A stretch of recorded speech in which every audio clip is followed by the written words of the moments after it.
Bismillahirrahmanirrahim. Kita lanjutkan diskusi kita tentang biometrik. Yang pertama itemnya adalah penyadapan suara telepon. Apakah merupakan biometrik? Oke. Apakah penyadapan suara telepon itu biometrik? Jawabannya tidak.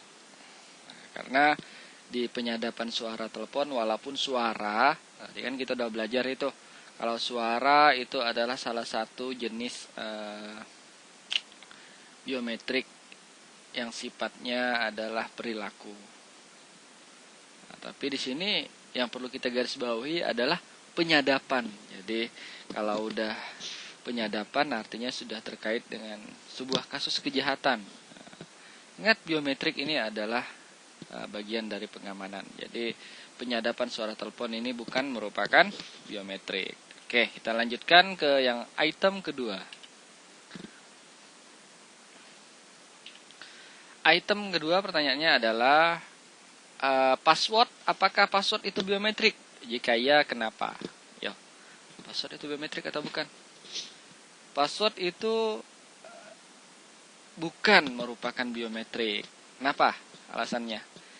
Yang pertama mungkin alasannya adalah password itu tidak melekat kepada seseorang atau seorang individu. Jadi bisa saja satu atau lebih individu ataupun 100 individu sekalipun menggunakan satu password yang sama. Ingat, kalau biometrik itu sifatnya unik. Kemudian juga keaslian. Keasliannya. Jadi password itu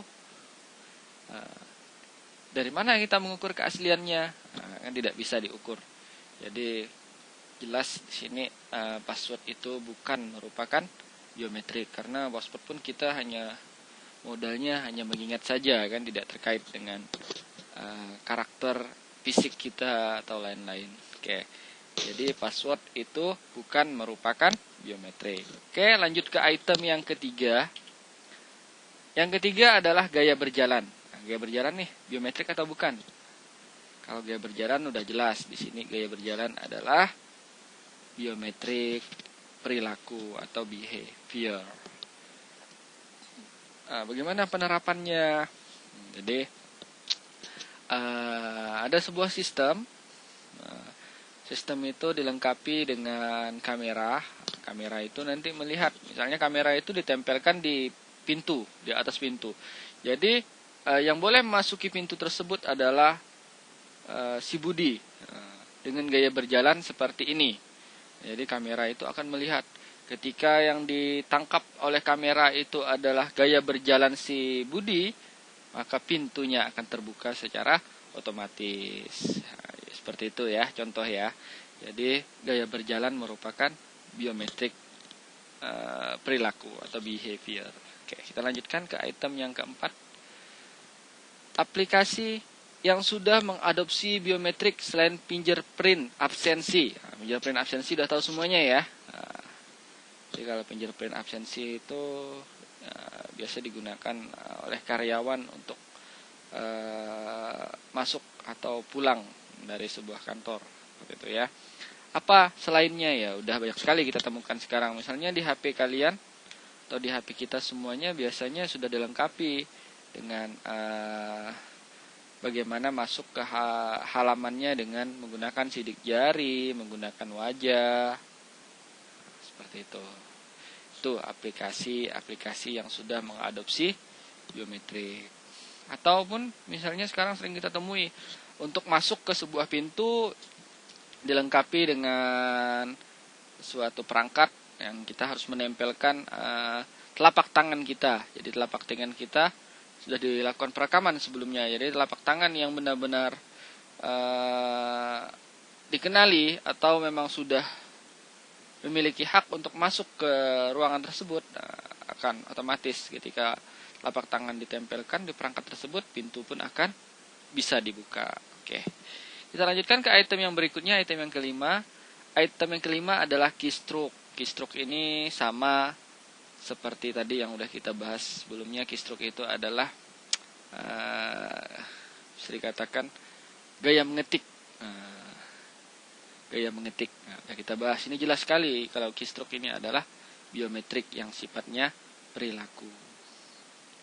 Kemudian yang keenam, apa kelebihan dan kekurangan sidik jari versus retina mata. Kalau kelebihan sidik jari itu, kelebihannya itu jelas, kelebihannya sangat murah. Jadi perangkat-perangkat yang sekarang banyak yang dijual di pasaran itu kalau kita membuat untuk fingerprint ya itu harganya masih murah jika dibandingkan dengan perangkat yang mengakses retina mata.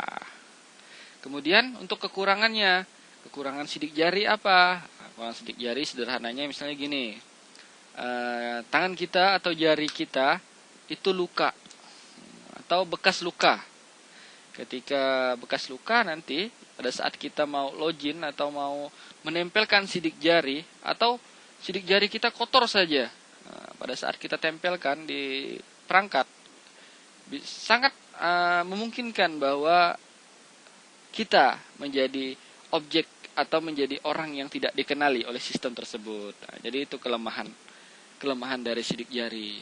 Kalau retina itu lebih akurat karena perangkatnya benar-benar melakukan deteksi di retina mata.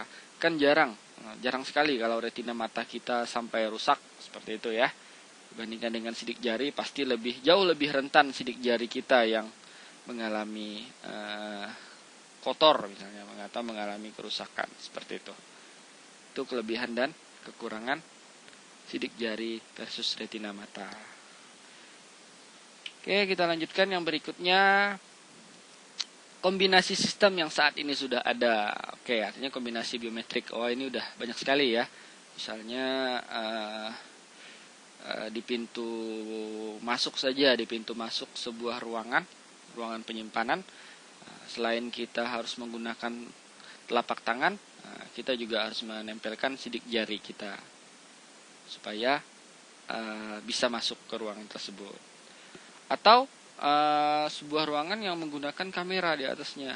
Jadi kamera itu menangkap, oh ini objek orangnya dikenali atau tidak. Ketika orang itu dikenali, baru diakses berikutnya dengan menggunakan sidik jari. Jadi pengamanannya berlapis. Jadi kombinasi sistem yang seperti ini yang tingkat keamanannya lebih baik dibandingkan dengan kalau kita hanya menggunakan sidik jari atau hanya menggunakan telapak tangan.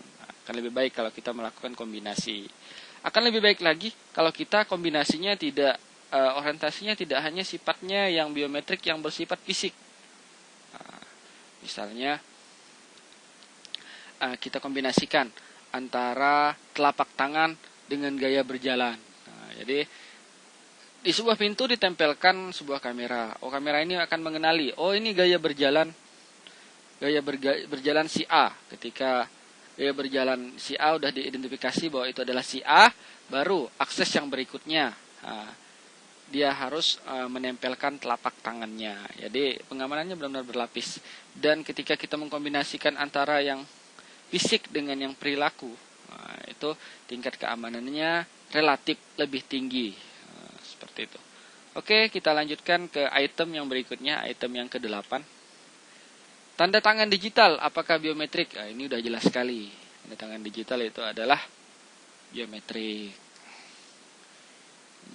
Malah tanda tangan digital ini bisa masuk ke dua ranah, biometrik yang sifatnya fisik dan biometrik yang sifatnya perilaku. Kalau yang sifatnya fisik, bentuk dari tanda tangan digital itu. Tapi kalau yang bentuknya yang secara perilaku, kita perhatikan tanda tangan itu setiap orang walaupun tanda tangannya mungkin bisa kita tiru, tapi penekanan pada suatu titik atau suatu garis bisa saja berbeda antara satu orang dengan orang yang lainnya, dan itu bisa dikenali oleh sistem ketika memang perangkat untuk kita melakukan tanda tangan itu bisa benar-benar mempelajari, oh ini tanda tangannya ini sebenarnya bukan orang aslinya ya, seperti itu. Oke, seperti itu. Jadi tantangan ini biometriknya ranahnya malah bisa dua, bisa fisik dan bisa perilaku. Oke, yang berikutnya. Sistem biometrik dengan tingkat error yang tinggi. Ya, jadi banyak nih sistem biometrik yang tingkat error yang tinggi. Misalnya tadi contoh kita adalah sidik jari. Sidik jari kita kotor, ya kan, hitam, misalnya kena dikenai tinta, udah itu pasti itu kalau kita login tidak akan bisa dikenali. Ataupun tadi pakai wajahnya ternyata pada saat dia melakukan perekaman, wajahnya dia tidak menggunakan kacamata, tapi ketika dia mau login dia menggunakan kacamata. Wah, itu sistemnya pasti tidak mengenali. Oke, seperti itu ya. Kita lihat lagi item yang berikutnya, circumvention. Circumvention ini udah kita bahas tadi. Ini adalah faktor yang terakhir dari faktor pembanding yang terakhir dari biometrik. Nah, jadi di circumvention ini harus bisa dibuktikan keasliannya. Jadi keaslian dari biometrik tersebut dan sulitnya dalam melakukan pemalsuan. Jadi circumvention ini menjadi suatu parameter pembanding. Misalnya tadi kita pakai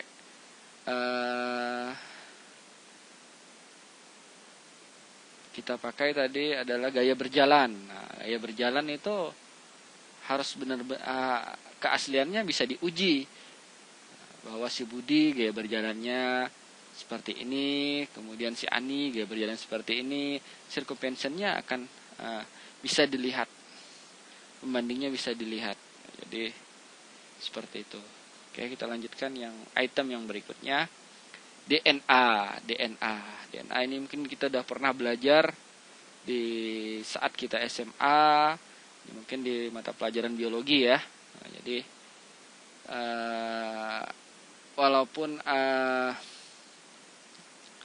walaupun kita saudara kembar, pasti DNA-nya akan berbeda. Benar seperti itu? Ataupun mungkin DNA ini juga dapat digunakan untuk mengidentifikasi. Biasanya kan dari beberapa kasus ini, kasus anak angkat misalnya, bisa dilihat apakah ini anak kandung atau anak angkat dari DNA-nya. Seperti itu ya. Jadi uji DNA. Jadi DNA ini termasuk biometrik juga, biometrik yang sifatnya sifatnya fisik. Oke, lanjut yang berikutnya. Item nomor 12, penemuan sikat gigi di saat kecelakaan pesawat. Jelaskan. Biometrik atau bukan ini? Ya, ini juga adalah ini lebih kepada forensik. Forensik ya. Forensik. Tapi forensiknya digunakan untuk mengetahui identifikasi dari korban. Kan korbannya ini kecelakaan pesawat. Tapi di saat tersebut korbannya tidak lagi dikenali. Tapi di saat mungkin di dekat korban ditemukan sebuah sikat gigi. Nah, sikat giginya ini yang dijadikan sebuah bahan uji coba. Akan dilihat sikat gigi yang ini apakah kan sudah dipakai, dilihat ya, karena dari air liurnya tersebut ternyata mengandung keunikan. Jadi ternyata air liur kita pun antara satu individu dengan individu lainnya itu berbeda. Jadi dari air liurnya mungkin atau bekas dari sikat gigi tersebut meninggalkan sebuah data biometrik. Jadi dari data biometrik itu bisa ditentukan atau diidentifikasi siapa korbannya. Seperti itu. Yang berikutnya adalah keringat atau bau keringat. Nah, ini juga termasuk biometrik ya. Jadi bau keringat ini biometrik. Biometrik yang sifatnya jelas, ini sifatnya adalah fisik. Jadi bau keringat ini ternyata antara individu yang satu dengan individu lainnya udah pasti berbeda. Walaupun mungkin makanannya sama, parfumnya sama, tapi pasti bau keringatnya akan berbeda. Silakan dicoba kalau kalian tidak percaya. Ini ada sebuah cerita menarik tentang bau keringat. Jadi saya pernah mendengar sebuah cerita di sebuah negara itu mereka mencari jodoh menggunakan bau keringat. Jadi ada sebuah tempat tersebut itu adalah tempat penyimpanan bau keringat. Jadi bagi setiap pria yang mau mencari pasangan hidup atau istri, mereka wajib melakukan penyimpanan bau keringat terbaik. Nah, bau keringat terbaik. Jadi bau keringat terbaik itu artinya mereka di sana diatur, misalnya 1 minggu tidak boleh mandi. Jadi dengan 1 minggu tidak boleh mandi kan akan dihasilkan keringat terbaik. Jadi keringat yang terbaik tersebut disimpan di tempat atau di ruangan penyimpanan. Setelah itu si wanita yang akan mencari jodoh, sebelum pada saat dia ingin mencari jodoh, dia akan melakukan pemilihan. Jadi di ruang penyimpanan tersebut si wanita itu melakukan penciuman bau keringat yang telah disimpan dari data-data laki-laki yang telah melakukan penyimpanan bau keringat. Mungkin diciumnya satu persatu sampai dia menemukan bau keringat yang dia sukai. Jadi setelah dia menemukan bau keringat yang disukai, dipilih, kemudian dari bau keringat tersebut baru dipanggil. Oh, ternyata ini si pria dari bau keringat yang telah disukai wanita. Oke, jadi dia nyari jodohnya cukup dari bau keringat yang dihasilkan atau yang disimpan oleh si pria. Oke, seperti itu. Itu terjadi ya. Dan dari hasil riset ternyata mengatakan bahwa pasangan-pasangan yang mencari jodoh atau mencari pasangan hidup dengan cara menggunakan bau keringat ini ternyata usia pernikahannya jauh lebih panjang dibandingkan dengan pasangan-pasangan yang awalnya mereka berkenalan di media sosial. Jadi timbul pertanyaan, kenapa pasangan yang menggunakan dengan menggunakan bau keringat ini lebih panjang usia pernikahannya? Dari data tersebut ternyata muncul suatu kesimpulan bahwa karena si wanita ini telah berhasil menerima bagian terburuk dari si pria. Jadi bau keringat itu kan bagian terburuk. Mungkin ya kita pasti seperti ini.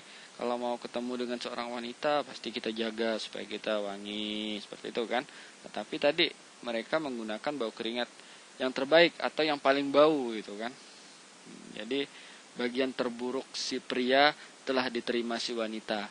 Itulah yang membuat usia pernikahan mereka menjadi panjang. Jadi bagian terburuk. Jadi kalau kita dengan pasangan itu intinya bagaimana kita menerima keburukan. Kalau keburukannya udah bisa kita terima, otomatis atau insya Allah kebaikannya pun pasti akan jauh lebih mudah untuk kita terima. Seperti itu. Oke, kita lanjutkan ke yang berikutnya. Oh, ternyata alhamdulillah kita telah sampai kepada kesimpulan. Jadi kesimpulannya di sini ada 2, saya buatkan kesimpulannya. Yang pertama, biometrik memiliki banyak kelebihan dalam melakukan pengamanan sistem. Jadi udah kita bahas tadi ya, banyak sekali kelebihannya. Dan ternyata setiap kelebihannya itu pun sebenarnya udah melekat pada diri kita. Jadi tidak perlu dibuat-buat, udah ada pada diri kita. Tinggal kita mau menggunakannya atau tidak. Kemudian yang kedua adalah kombinasi biometrik menghasilkan tingkat keamanan yang lebih baik. Jadi kalau mau aman bagaimana sebenarnya? Upaya kita adalah melakukan kombinasi. Jadi gunakan biometrik yang sifatnya fisik. Pakai sidik jari, pakai telapak tangan. Setelah itu pakai juga yang perilaku. Perilakunya misalnya menggunakan keystroke. Selain menggunakan keystroke juga menggunakan misalnya gaya berbicara atau gaya berjalan. Tadi yang itu sudah kita bahas. Jadi kombinasi yang seperti itu yang bisa digunakan untuk membuat tingkat keamanan yang jauh lebih baik. Sekian materi biometrik dari saya. Kurang dan lebihnya saya mohon maaf. Terima kasih atas perhatiannya. Saya akhiri yang mengucapkan alhamdulillahirabbil alamin. Assalamualaikum warahmatullahi wabarakatuh.